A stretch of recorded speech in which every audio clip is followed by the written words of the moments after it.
Are you depressed because life is crazy? Everyone is terrible and nothing you do seems to make any difference? Well, today the Bible is going to tell us why that is not true. Oh wait, the Bible is going to tell us today why that is true.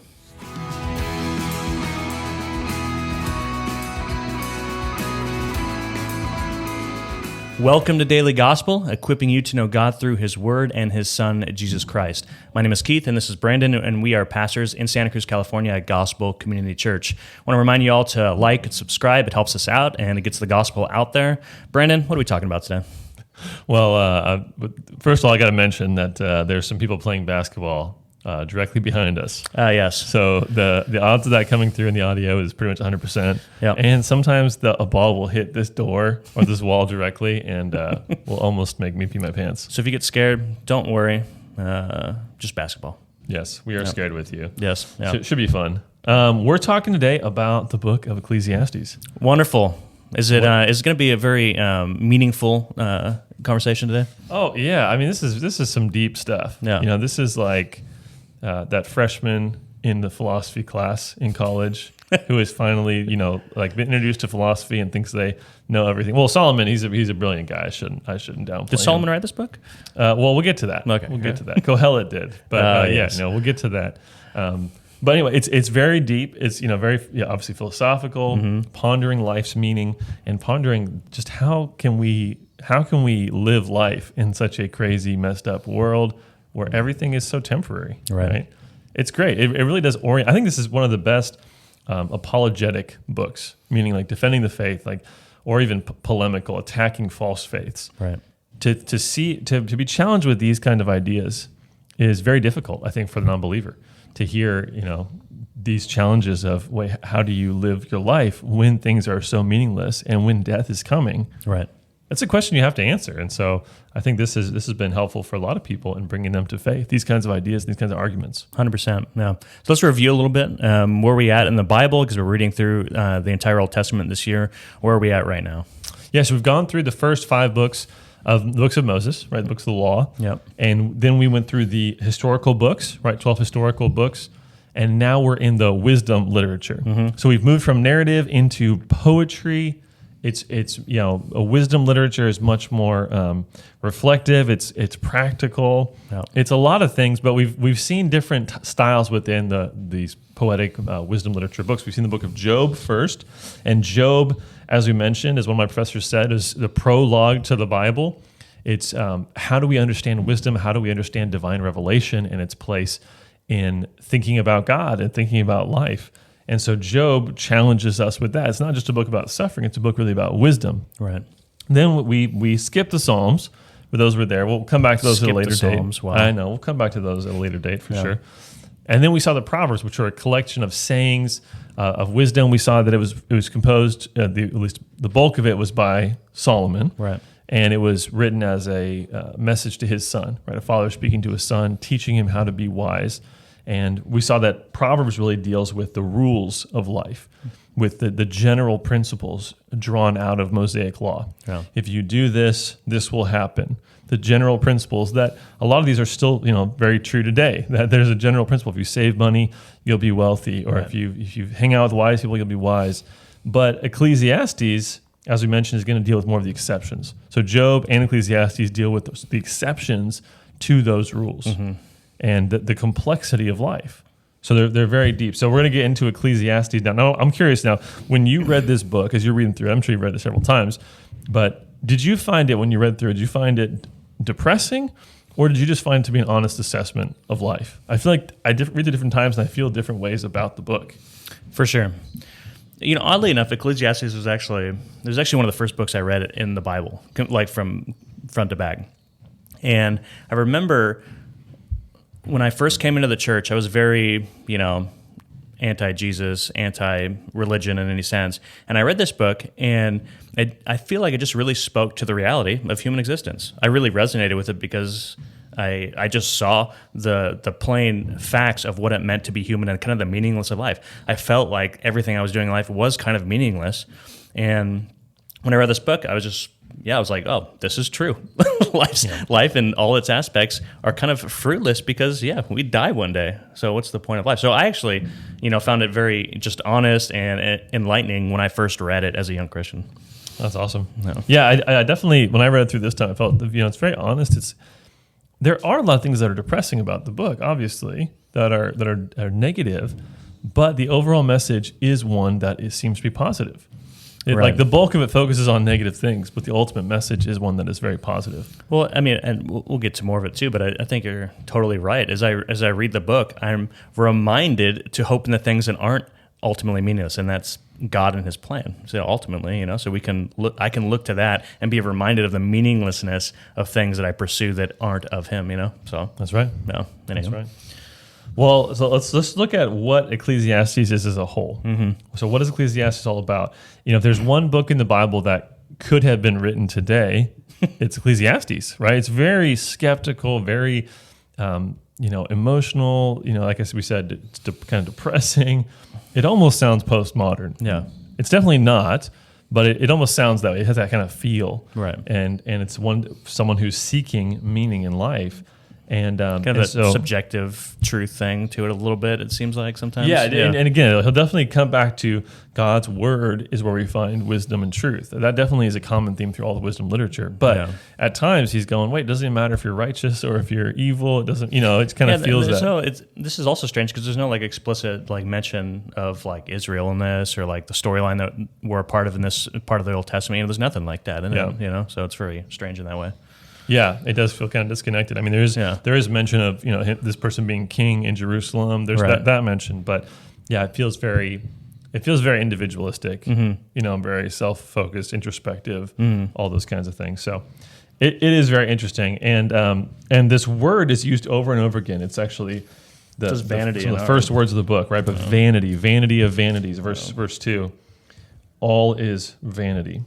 What's that word mean? And that word is hevel, and it means really emptiness or something that's fleeting, something that's going to be, it's like smoke or vapor, something that fades quickly. Right. And so that's what he's speaking to. It's, vanity maybe doesn't translate super well for us. We don't know what that means, but what he means is not that it's, prideful, but that it's fleeting, it's empty. Yeah. That's the idea. Some translations, I think, use meaningless, right? Yes. Yes, which is probably a little bit strong, over the top. Yeah, that's not that there's no meaning. It's just that it's so quick and it's so temporary and fleeting. Yeah. So I'd say fleeting is probably the easiest word for us to understand. Yeah. So, but it's a vapor that's here and then gone. James talks about this too, right? Yeah, no, for sure. And that's what I identified with the book when I was younger. But it's. And you see this repeated a ton of times in this book, right? This isn't a word that's just used in the intro, right? Yeah, 38 times. 38 times, so that's used crazy. A bunch. That has to be a really high ratio for a word in one book in the Bible. Yeah, for 12 chapters. That's I can't do math good, but that's over 3 per chapter. I mean, it's a lot. And I was thinking about this as I was reading this book. All the deconstruction stories we've heard recently. What do you mean by deconstruction? So deconstruction is this term that's used in the Christian world for someone who's essentially lost their faith, right? Mm-hmm. Yeah. And often it's depicted in a good way by these people as they're deconstructing their faith, as they're thinking through it, and they're tearing apart and attacking the foundations of what they believe in. The liturgist podcast. The liturgist. Yeah, it's like yes. If I ever want to feel very intelligent, I just turn on the liturgist and I just revel in the foolishness. But there's so many of these. I've seen so many of these recently with different famous Christian leaders, and we talk about them when they come up, and it's almost just become like every couple of months there's some sort of big name person who has left the ministry or left the faith entirely, or has had an affair or whatever it might be. But people that have just walked away. Yeah. And this is, Solomon's life is very complex. Clearly, Solomon is in view here. We'll look at that. But Solomon's life is very complex, but this is a recounting of someone who's lost faith and regained it, who's come back to the only truth that can actually sustain them in this life, which is so fleeting. So he's looking honestly at life and saying, I've tried everything and everything has failed, and now I'm coming back to God. Right. So anyway, I guess it kind of leads us to the question of who wrote the book. Who wrote it? So the person introduced at the very beginning, it says the words of the preacher. I'm reading the ESV. Maybe your version says teacher or something like that. That word is Kohelet. Kohelet with a Q. I don't know why it's spelled that way, but Kohelet. And it translates to something like, the person who assembles people together, like an assembler. Mm-hmm. And the idea, everyone kind of agrees he's assembling them for teaching. Right. So it's usually translated as teacher or preacher. Right. So it's so often, when you read commentaries, they'll just refer to the author as Kohelet. But there's kind of a couple of views of this, right? We'll look at a few different verses that kind of clarify who this person is. So we see that the words of the preacher, verse 1, the son of David, king in Jerusalem. Mm-hmm. So it's narrowed down to a pretty small number of people, right, that come from David's line. Again, there's always going to be people that are critical scholars that will say this is someone who was faking this or something like that. Every single book of the Bible. Yeah, I don't necessarily believe that. I don't believe that. And then in verse 12, right, I, the preacher, had been king over Israel and Jerusalem, and I applied my heart to seek and to search out wisdom, or by wisdom, all that is done under the heaven. So this is a person, a king, who sought wisdom, okay? And then in verse 16 of chapter 1, he says, I said in my heart, I have acquired great wisdom, surpassing all who were over Jerusalem before me, and my heart had great experience of wisdom and knowledge. So this is somebody who has surpassed those that have come before him in terms of knowledge. Mm-hmm. And so this, who is the wisest king to ever live, the wisest person, the wisest son of David? Well, that would be Solomon. So that does seem to indicate it's Solomon. Look at chapter 2, verse 9. So I became great and surpassed all who were before me in Jerusalem. Right. So this is the greatest king, the greatest person to ever live in Jerusalem, right, up to this point. So, some people say, well, he's the only king after David, so that'd be weird to say. But there was Saul, and there were other people that were great in Jerusalem. Mm-hmm. So he's saying, I have been elevated to this position. So it definitely sounds to me like the traditional belief is the right one. Right. The traditional belief would be that Solomon wrote Ecclesiastes. There are other views, right? One view is that there's sort of this introduction at the beginning where it's speaking about Solomon, and then it quotes Solomon, and then at the end it reflects on Solomon, so that the book was kind of composed by somebody but using Solomon's voice. Mm. But even if you do that, the bulk of the book would be by Solomon. Right. Unless you're just putting words in his mouth, which seems to get into the problem of inerrancy. Like it seems to get confusing as to, is this, untruthful? Right. So that's a problem as well. It's not a problem if somebody necessarily added some words to frame the book. Mm-hmm. I think we see that in the Proverbs, right? We see Solomon's words and then other people's words. But the question is, who is that main voice? Who is Kohelet? And so that for that, I would say the traditional view is probably the best. This is Solomon toward the end of his life, reflecting back on his mistakes and coming back to faith. Right. Remember, Solomon's story was a complex one. Right? I mean, he had incredible faith in God. He builds the temple. He's this picture of fidelity to God and wisdom that comes from God. And then he walks away from it. He has 1,000 wives. Huh? Yeah, 700 wives, 300 concubines. He builds pagan temples. He worships false gods. He walks away from God. And we don't actually have resolution to that story in the scriptures. Right. Aside from this story, which is, I believe, him at the end of his life reflecting back on that and saying the truth and meaning and life can only be found in the true God, the God of Israel. So I believe that's what we're seeing here. Solomon's return from apostasy, his deconstruction story meeting its final end, which is that it's reconstructed and he's brought back to faith in God. Right. So this is a very challenging book. There's a lot of different opinions on this book. So depending on how you read it, it's going to be very confusing. So, and Song of Songs is very similar, as we'll see next week. Yeah, so they're both very confusing books. So if you were to just lay out, the overall point of this book, why is it written? Why is it in the Bible? What's the main point? Yeah, I would say that this book is teaching us that if you don't have God at the center of your life, that everything is meaningless. Mm-hmm. So it's pointing to different aspects of life that are meaningless from a human perspective. Right. We're going to hear this phrase used again and again, under the sun. Mm-hmm. Under the sun. What it's speaking of is a human perspective, a temporary perspective this world sort of perspective, right, under the sun, as opposed to above the sun, which would be God's perspective. Right. So he's constantly using that phrase to say, from this vantage point, everything is meaningless. Right. And he at the end will bring us to, and kind of throughout, but he'll bring us to, God is the true answer. Mm-hmm. So he's critiquing life, and we have to be careful not to take isolated statements in the book as proving too much. Mm-hmm. Right? Oh, he says life is meaningless, therefore there's no purpose. Well, I think you should view it sort of how you view the book of Job. The book of Job has a lot of sections in the book which are said by characters that are, proven false at the end. So you can't take one verse in Job and build a theology out of it. You have to look at it in the context of the book. Right. So same here. It's a guy who's saying, here's my autobiography, here's what I pursued, here's how I failed. And so if you take one statement and try to build a theology off of it directly without context, you're going to be in trouble. Right. Like he talks about how the life of humans are no greater than the animals. Yeah. Well, and in the same book, he'll contradict that. Right. And of course, the whole Bible contradicts that. So the question is, well, why does he say that? Well, he's talking about his journey and the meaninglessness of life that he saw. Right. So, should we get into this? Let's get into it. Let's All right. chapter 1, huh? Let's do it. Yeah, we'll just kind of, we can't cover too much of this in detail, unfortunately, but hopefully let's give you some perspective on the book. So we see at the beginning, we see at the very start of the book that life is vain. Mm-hmm. Life is vain. So chapter 1, verses 1 through 11, life is vain. It says, vanity of vanities, says the preacher, vanity of vanities, all is vanity. He goes on, he says, verse 4, a generation comes, a generation goes, a generation comes, but the earth remains forever. The sun rises, the sun goes down, and hastens to the place where it rises. The wind blows to the south and goes around to the north. Around and around goes the wind. On its circuit, the wind returns. All streams run to the sea, but the sea is not full.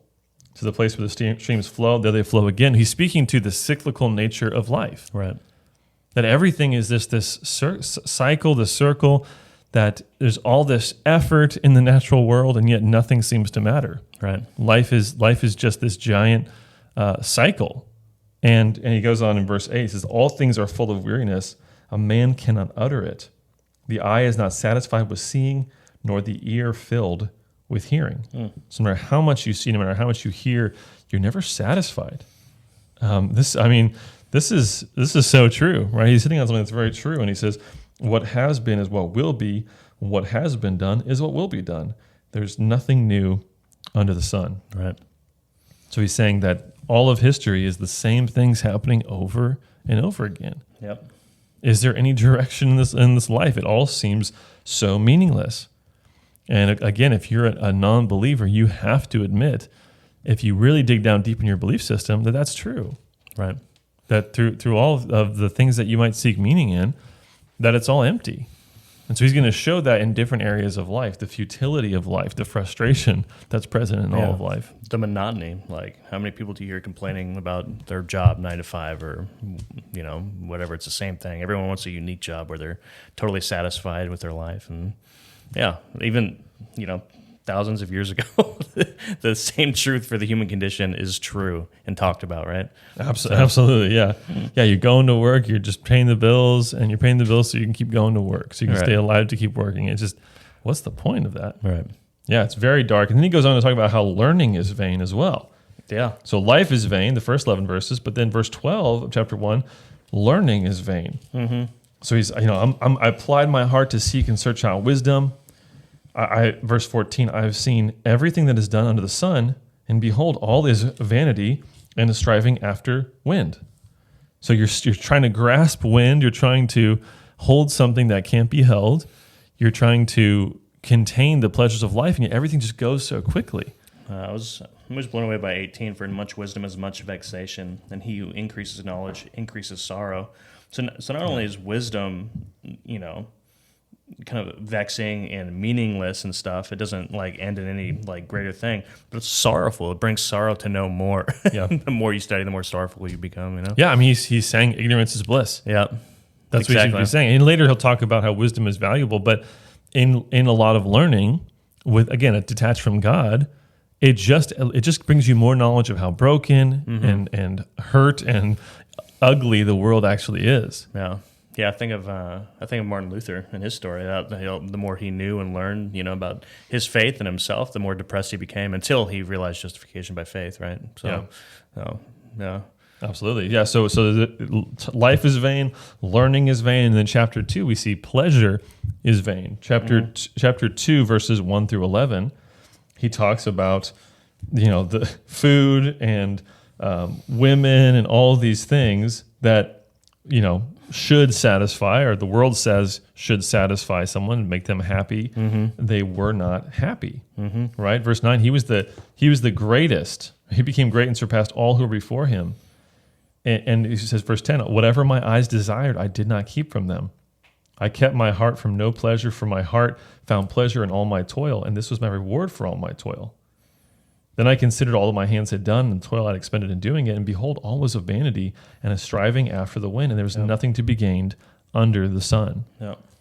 So as he has everything he could possibly want, he says, I tested myself with pleasure to see how much pleasure I could enjoy, how much of life I could take in, and it was empty. Yep, it was empty.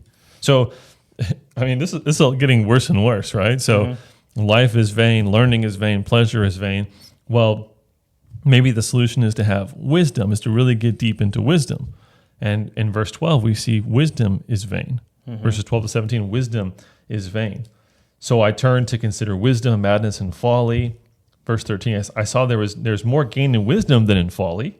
So there is gain in being wise, but so does that make it good? Well, no, he says, because verse 14, the wise person has his eyes in his head, but the fool walks in darkness. Yet I perceived that the same event happens to all of them. No.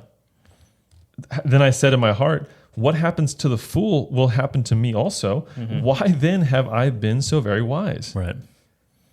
And so he says, what he's saying is the fool and the wise person both die. Death is the final answer. So yes, there's a slight benefit. It's better to be rich, or it's better to be, good person, or it's better to be all these things he's saying, but there's some advantage to it. But in the end of the day, everyone dies. Right. And so this is a huge problem.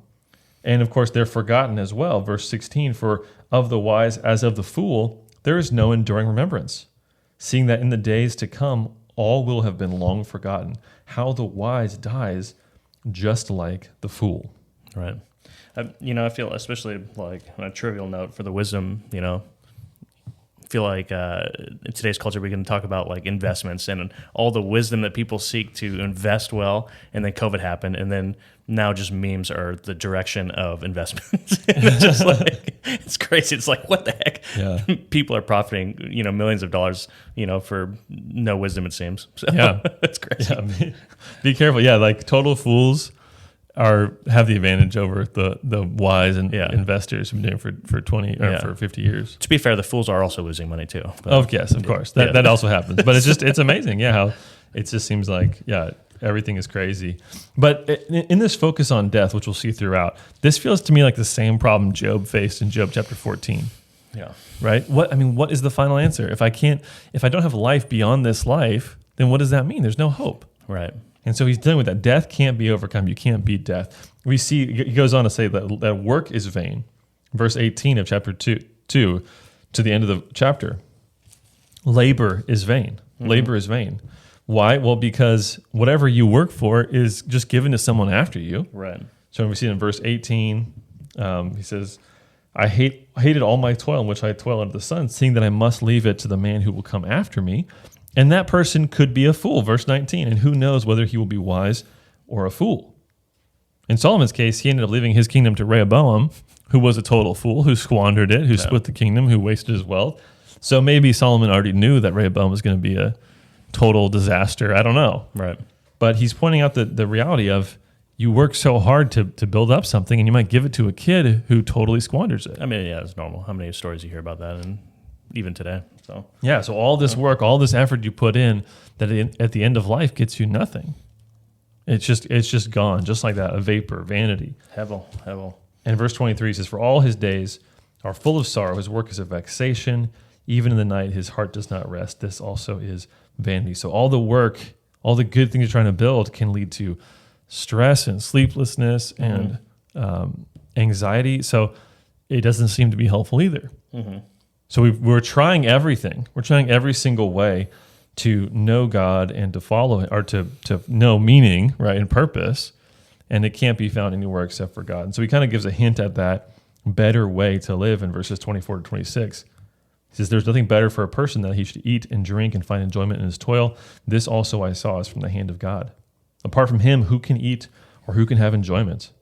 For to the one who pleases him, God has given wisdom and knowledge and joy, but to the sinner he has given the business of gathering and collecting only to give to one who pleases God. This also is a vanity and a striving after wind. So he's pointing to the answer, which is that God has to be the central, the center of your life. Yeah. I was reading, some perspective on this verse. It was like an Epicurean view of it, like that phrase, eat and drink, and enjoy, for tomorrow we die. That phrase. Yeah. And this is saying something different. Eat and drink and enjoy, but also like hope in God. Find your ultimate enjoyment in God, not those other things. So it's the main theme of this book, where it contrasts worldviews, and it's saying God is the better way than all these other things that you'll find satisfaction in. Absolutely. In chapter 3, there's a focus on seasons and time, which is a major theme in the book as well. Because if that focus of death is so prevalent, right, he's thinking about, time, and he'll end the book with thinking about the seasons of life as well. Yeah. But here, what he's showing is, there's a season, a time to be born, a time to die, a time to plant, a time to pluck up what is planted. This huge list of, there's a season for everything. And a key aspect to wisdom is knowing when to apply it, right? Knowing the right time in which to do something. And so he's pointing to the fact that life is complex, that wisdom often feels contradictory. So we have to know when to apply wisdom in the right way. And in verse 11, he points to the idea of eternity. Now, this is very important. Verse 11, he says, he has made everything beautiful in its time. Also, he has put eternity into man's heart, yet so that he cannot find out what God has done from the beginning to the end. So there's this eternity in our heart, this need for eternity, and yet it seems very dissatisfying to him. Why is that? Like, why is it that he's dissatisfied with this feeling that he was made for eternity? Well, because his life reflects vanity. So he wants to be eternal. He wants to live forever. He wants to be in connection with that desire, and yet life is something very different for him. So he feels that, right? He feels that everything is meaningless. He's living in this world that's decaying and dying, even though he wants to live forever. Again, sounds a lot like Job. And he says, verse 14, I perceive whatever God does endures forever. Nothing can be added to it, nor anything taken from it.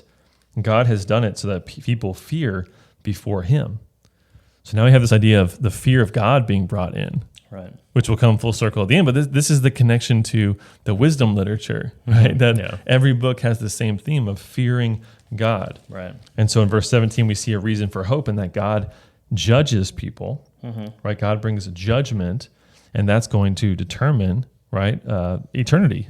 So he's pointing to that eternal hope of judgment, and then we see, throughout all this, I think we're seeing echoes really of Genesis chapters 2 and 3. We see it actually really clearly in verse 19. He says, for what happens to the children of man and what happens to the beasts is the same. As one dies, so dies the other. They all have the same breath, and man has no advantage over the beast, for all is vanity. All go to one place, all are from the dust, and to dust all return. All dogs go to heaven. That is where the theology comes from. Yep. Absolutely. Yep. No, he's talking about the same idea of Genesis chapter 3, right? And of course, all of Ecclesiastes is examining what it's like to live in a Genesis 3 world. Right. But that phrase, you are dust and to dust you shall return, is from Genesis chapter 3 to the man. So what you were exalted from the ground, but you'll return to the ground. And so he's reflecting on that and thinking about the goodness of God's creation in Genesis 2, but what was lost. And he's pointing to the fact that this means everything's vanity. If there is death, if everything just becomes dust again, why does any of it matter? And that's the big question of the book. So chapter 4, he examines different kinds of evil in the world, talks about oppression and envy. He talks about how you work and you don't have anyone to give it to. So it's bad if you give it to your descendant. It's also bad if you have no descendant to give it to. So no matter what you do, you're in trouble, right? Everything leads to the same conclusion that life is pointless, that everything is vain, it's hevel, it's meaningless, it's empty. But now throughout the book, we do see some real amazing insights. I mean, this is a wisdom book, and there's a lot of wisdom in it. Chapter 5 is one of those sections. Chapter 5, I mean, just a really beautiful verses in chapter 5. Chapter 5, verse 1, guard your steps when you go to the house of God. To draw near to listen is better than to offer the sacrifice of fools, for they do not know that they are doing evil. Be not rash with your mouth, nor let your heart be hasty to utter a word before God, for God is in heaven and you are on earth. Therefore, let your words be few. For a dream comes with much busyness, and a fool's voice with many words. So he says, you have to fear God to draw near to him, and you have to do it in the right spirit. And so there's this central idea throughout the book of coming to God, bowing before him, finding meaning and purpose in him, fearing him, right? That's the big idea. Right. And so you come before him, and you come to listen, to receive from him, not to speak your words to him. Now, this is sort of contradicted a little bit in the book of Hebrews, where it says, come boldly to the throne of grace, right? So it sounds very different. And I do think there's a difference because of Jesus Christ. But the idea of respecting God and honoring God is still true. Come boldly knowing you'll receive forgiveness. Yeah, no, for sure there's grace. But I mean, even thinking about communion, you have to do communion in a right way. Otherwise, you're bringing wrath upon yourself, right? Yeah. So you see aspects of this. We still don't, treat God as, what is the conversations? We don't treat God as our friend, necessarily. Yeah. Because he is so much higher. In a sense, we are his friend, but, anyhow. Yeah, absolutely. So we see later in chapter 5, we see the vanity of wealth in verse 8. Verse 10 says, right, he who loves money will not be satisfied with money. Mm-hmm. That is one of those ironies of life, that if you love money, if you worship it, you'll never be satisfied. Right. You'll never be satisfied. And so in verse 18, it says, behold, what I've seen to be good and fitting is to eat and drink and find enjoyment in all the toil with which one toils under the sun, the few days of his life that God has given him, for this is his lot. Mm-hmm. So enjoy life while you still can. That's a message that is so prevalent in the book. Let's skip to chapter 7. Chapter 7 has some great aspects of wisdom in it. I love this. And he really is reflecting more and more on death. And in chapter 7, he looks at it in a very positive light, in a sense. Chapter 7, verse 2, he says, it is better to go to the house of mourning than to go to the house of feasting. For this is the end of all mankind, and the living will lay it to heart. And then verse 4, the heart of the wise is in the house of mourning. The heart of the fools is in the house of mirth. So don't go to a party, go to a funeral. Right. And why is he saying that? He's saying because when you go to a funeral, when you go to a place of mourning, you start to reflect on your life, and you will live your life in the best way for the best purpose, because you understand something that, I mean, for us, and back then they dealt with death a lot.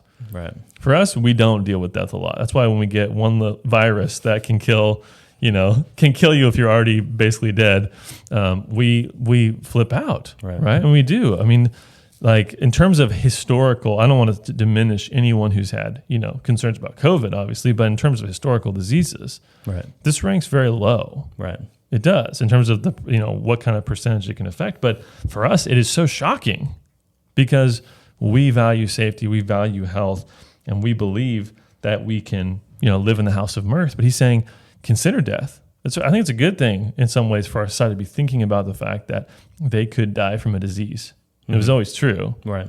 Could die from their house falling on top of them or anything else, right? Yeah. But to consider that, to think about that, to understand that death is the end, and so we have to have some sort of greater meaning beyond death, is so important. Oh, yeah. No, I think it's totally insightful that, being presented with death causes us to actually think of the right things and to make us dwell on the things that actually matter. I mean, I think it was Jonathan Lehman I was listening to one time, and he said one of his favorite places to teach the gospel is actually at funerals, because people are so receptive and broken and reflecting on what happens after this life, not just all the things that are in this life, but what happens next, Yeah. I had the same thing when I did my first funeral. I talked to Laura's uncle, who's a wise, pastor, has pastored for 30 plus years. And, I was like, I've done weddings, I've never done funerals. And he said, no, funerals are better than weddings. And I was like, what are you talking about? And then he's not a guy who's like morose or somber. He's a very, happy guy. And he's like, no, at a wedding, no one's listening. Everyone's wrapped up in the moment, and then the feel and the bride and groom are looking at each other. He said, but at a funeral, everyone is thinking, everyone's reflecting, everyone's listening, everyone's hanging on whatever you have to say. And that's what he's saying here. Yeah, the reality of death makes humans think, and I think death should make us fearful to be afraid of God, right? To turn to Him, right? Yeah, because we can't turn anywhere else in the face of death, right? Absolutely, absolutely. So chapter 7 gives us some wisdom. I think that there's something that's very confusing, right? In verse 16, this is one of those big controversial passages in the book. Be not overly righteous, and do not make yourself too wise. Why should you destroy yourself? Be not overly wicked, neither be a fool. Why should you die before your time? It is good that you should take hold of this, and from that withhold not your hand, for the one who fears God shall come from both of them. So what's going on here? It sounds like he's saying, be a little bit wicked, be a little bit righteous. Again, he's talking about perspective under the sun, and he's saying human self-righteousness, be careful about it. Self-righteousness, yeah. Yeah, be careful about going too much into righteousness and thinking that you have it all together.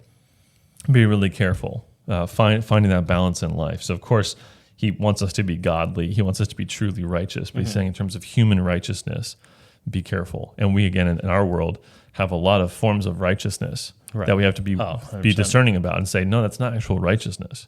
Just because the world values that, and this is modern, Phariseeism, doesn't mean we should value it as Christians. So there's some things that are very challenging. I really appreciate verse 21 of chapter 7.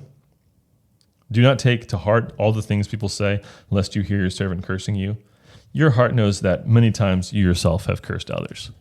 That is such a great verse to give us perspective, right? When, I don't know, you hear your spouse say something negative about you and you go, oh my gosh, how could they ever? And then you think about like, oh, have I ever said anything negative? Have I ever had a moment of weakness? It's like, okay, we'll have to get rid of that. Or, an employee or whatever, right? He's saying, don't take it seriously. Yeah, you always bring this verse up in our membership classes when we're talking about how to treat fellow members. Yeah, let things go. Do you know that you're a terrible person, and so you shouldn't take to heart things that people say? It's like, okay, yeah, I'm pretty terrible. I've said things that are not nice. So there's a lot of wisdom in this book. So let's move on. Let's actually get to the end. We spent a lot of time on this. Let's get to the very end of the book. I know we're going to skip a little bit, unfortunately, but how does the book end? Well, chapter 12 brings the book to an end, and he talks about the very end, the stages of life. He talks about youth, right? Verse 1, remember your Creator in the days of your youth. So you kind of get the impression that he's speaking to young men, as Solomon did in his other books, right? Mm-hmm. If you're young, remember your Creator. Right. There's all this meaninglessness in life. There's all this emptiness. There's all these things that make no sense, and that will lead you to nothing. Mm-hmm. You will die. You'll be dust in the ground like everyone else unless you remember your Creator. Right. That's the message of the book. And he goes on to talk about the end of life, right? Remember your Creator before the evil days come and the years draw near, of which you will say, I have no pleasure in them. And so he begins to speak of old age, right? In these next few verses, a lot of things that are confusing. But think about verse 3. Right, in the day when the keepers of the house tremble, and the strong men are bent, and the grinders cease because they are few, and those who look through the windows are dimmed.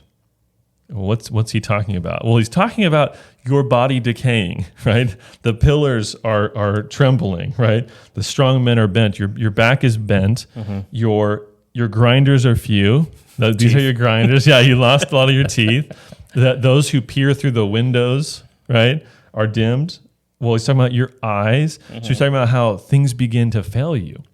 Life begins to fail you. So before that happens, turn to God. Before you lose your strength, turn to God. Use the best years of your life to serve and follow God. And if you are at that point, if you're nearing the end of your life, turn to God still. That's all that matters. Right. Because what's going to happen after death? It's either you follow God or you face His judgment at the end. So the book ends with verse 9, chapter 12. Besides being wise, the preacher also taught the people knowledge, weighing and studying and arranging many proverbs with great care. And then in verse 11, he says, the words of the wise are like goads, like nails firmly fixed are the collected sayings. They are given by one shepherd. So goads are things that you would use to prod someone, to poke someone, kind of like a little stab to get them, to spur them on. An animal, right? Would you use it for an animal? So a goad is not a good thing, but these sayings are meant to move you into action, to move you in life, to keep you fixed in place, right? Like a nail. And they're given by one shepherd. Verse 12, my son, beware of anything beyond these. Of making many books there is no end, and much study is a weariness of the flesh. So don't be careful about seeking too much knowledge. Focus on what really matters, which is God's word, what the great shepherd says. Think about that. Now, I always think when I read this verse, I always think about the library at the Master's University where I did my undergraduate work. As you walked out of the library, right? Just imagine like you've been there for hours studying because of assignments given to you against your will. Over the door in big, huge letters was this verse, right? Of making many books, there's no end, and much study is the weariness of the flesh. I'm like, of all the books, all the verses you could have picked, you had to pick that one just to mock us. But it was a good reminder. Yeah. Be careful not to make your life just about those things. Focus on God and his word. And then the final word, the end of the matter, all has been heard. Fear God and keep his commandments, for this is the whole duty of man. No. For God will bring every deed into judgment with every secret, whether good or evil. Fear God. That's the final message. It's the same as all the wisdom literature. Right. Fear God. If you don't have that, you have nothing. Right. What a great, I love this book. What a great book. It's an awesome book. How does the gospel connect with it? Well, I would say that if you're looking at a meaningless world where everything is meaningless because we face death, then that obviously connects us to Christ. The fact that he has entered into this vain, fleeting world, has taken on that same human nature, right? With its fleetingness, I guess you could say. With the fact that he lived for just over 30 years and was killed, right? Very, very temporary, very short thing. But he gives us meaning to this life under the sun by his death and his resurrection, right? He dies to pay the price for our sins, to rescue us from our sins, and then he's resurrected to give us a new way of life. Right. To bring us back to the garden, right? Yep. To give us hope beyond what we have in this life. And that's why I think about 1 Corinthians 15 and Romans 8 as two passages that I think really connect to this well, right? 1 Corinthians 15 is talking about the resurrection. And the conclusion of that entire section by Paul is to say this: therefore, my beloved brothers, be steadfast, immovable, always abounding in the work of the Lord, knowing that in the Lord your labor is not in vain. Your labor is not in vain. It's not vain anymore. It's not empty. It's not hevel. Yeah. Because the resurrection gives us hope and really certainty that God's going to make something out of our efforts in this world. Right. If we're living for him, there's no vain living. The second place I would go is Romans chapter 8. I got this from Tremper Longman and Dillard in their book. And in Romans 8, we see this idea of the frustration of the word. And this word frustration that we see in Romans 8 is that word hevel. It's a translation of that word hevel in Greek. This is what he says: for I consider the sufferings of this present time are not worth comparing with the glory that is to be revealed in us. For the creation waits with eager longing for the revealing of the sons of God. For the creation was subjected to futility or frustration, that's that word hevel, not willingly, but because of him who subjected it, in hope that the creation itself will be set free from its bondage to corruption and obtain the freedom of the glory of the children of God. No. For we know the whole creation has been growing together in the pain of childbirth until now. So how is God going to redeem this world that is frustrated, that is meaningless, that is empty, that is vain? Through the resurrection. Right. As we're transformed, the creation is transformed, and God gives this world stability. It endures beyond this life. Right. And so live your life now for eternity. Right. God's put eternity in your heart, and he's also going to resurrect us and put our physical being into eternity as well. Yep. And bring those tensions together that the author of Ecclesiastes was worried about and struggling with. Yeah. Well, thank the Lord that he's made this world meaningless in some aspects so that we turn to him for purpose, because the problem of death is fixed in Jesus Christ, resurrection, man. That's right. So that's right. That's all we got for today. Go out into your meaningless lives, but remember to fear God and to put your hope in him, because he has life and life abundantly. And meaning. Thanks for joining us for Daily Gospel. We'll see you next week.